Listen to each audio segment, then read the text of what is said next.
Hello friends, welcome to my YouTube channel. So today in this video I am going to show you how to convert text to audio in this device. For this, open the shortcut application. Now go to the gallery. So simply here you can see one shortcut, turn text into audio. Tap on this one. Now we need to add this shortcut to our shortcut application.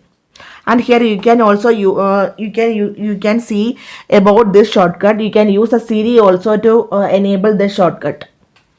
Now tap on add shortcut. Now you can see that shortcut is here. If we tap on this one, and here we can enter the text that we need to convert to audio. So here I am going to enter the text. How are you?